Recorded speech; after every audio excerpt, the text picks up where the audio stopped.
اعوذ باللہ من الشیطان الرجیم بسم اللہ الرحمن الرحیم۔ الرحمان لیگل کنسلٹنٹ میں ہم آپ کو ویلکم کرتے ہیں۔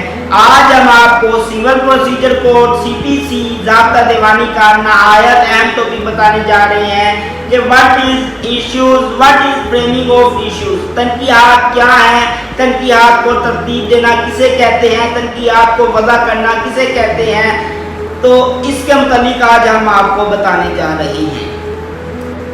تو فرسٹلی میں آپ کو in order words, in formal words آپ کو یہ بتانا چاہتا ہوں کہ تنقیحات کسے کہتے ہیں۔ ایسے لوگ جن کا تعلق کچہری کے ساتھ ہے، جن کا واسطہ کچہری کے ساتھ ہے، عدالتوں کے ساتھ ہے، جن کی عدالتوں میں مقدمات چل رہے ہیں، انہیں تو پتہ ہوگا کیونکہ بعض دفعہ وکیل صاحب کہہ دیتے ہیں کہ ایشو کی کاپیاں لینی ہیں، مجھے پیسے دیو ایشو کی کاپیاں لے آئے، یا بعض دفعہ انہیں خود اپنے تجربے سے پتہ لگ جاتا ہے کہ فریمنگ آف ایشوز کیا چیز ہے، اور جنہیں نہیں پتہ ان کے لیے آج ہمارا یہ لیکچر ہے۔ تو ایشوز کی فریمنگ سے قبل میں آپ کو ایشوز کے متعلق بتانا چاہوں گا کہ ایشو کسے کہتے ہیں۔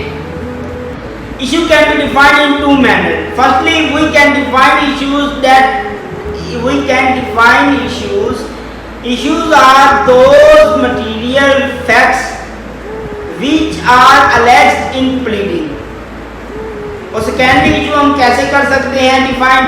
Issue can be defined as those matter or point which are affirmed in pleading by one party and which are denied in pleading by one party. تو اس طرح بھی ہم ایشو کو ڈیفائن کر سکتے ہیں۔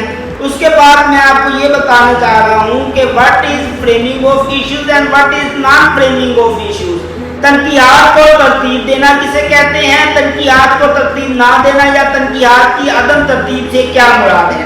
تو تنقیحات کو ترتیب دینا فریمنگ آف ایشوز کے متعلق آپ کو پہلے بتاتا ہوں کہ فریمنگ آف ایشوز اس وقت ہوتے ہیں جب مدعا علیہ نے جواب دعویٰ جمع کرانا ہوتا ہے، جواب دعویٰ جمع ہونے کے بعد ایشوز کی فریمنگ ہوتی ہے۔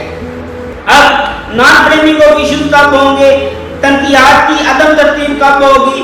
تنقیحات کی عدم ترتیب صرف اسی صورت میں ہوگی جب مدعا علیہ عدالت میں پیش نہ ہوگا، یا اگر پیش ہو گیا تو جواب دعویٰ جمع نہیں کرواتا، وہ جواب دعویٰ جمع نہیں کروائے گا تو عدالت میں کیونکہ ایکس پارٹی پروسیڈنگ سٹارٹ ہوگی، ایکس پارٹی پروسیڈنگ سٹارٹ ہونے کی وجہ سے جو ہے there will be non framing of issues۔ اب اس کے بعد میں آپ کو یہ بتانے جا رہا ہوں کہ عدالت کس طرح ایشوز کو فریم کرتی ہے، ہاؤ کورٹ فریم ایشوز۔ عدالت کس طرح ایشوز کو فریم کرتی ہے، تو 5 ایسے طریقے ہیں، 5 ایسے ویز ہیں، 5 ایسے پیرامیٹر ہیں جو میں آپ کو بتانے جا رہا ہوں جس کے تحت عدالت ایشوز کو فریم کرتی ہے۔ فرسٹلی جو پیرامیٹر ہے وہ ہے پلیڈنگ آف پارٹیز، کہ جو پارٹیز کی پلیڈنگ ہوتی ہے، پلیڈنگ آپ سمجھتے ہیں دعویٰ اور جواب دعویٰ، عدالت دعویٰ اور جواب دعویٰ کو سامنے رکھ لیتی ہے اور ان کا معائنہ کرنے کے بعد، انسپیکشن کرنے کے بعد ایشوز کو فریم کر دیتی ہے، ایشوز کو ترتیب دے دیتی ہے، تنقیحات کو وضع کر دیتی ہے، تنقیحات کو ترتیب دے دیتی ہے۔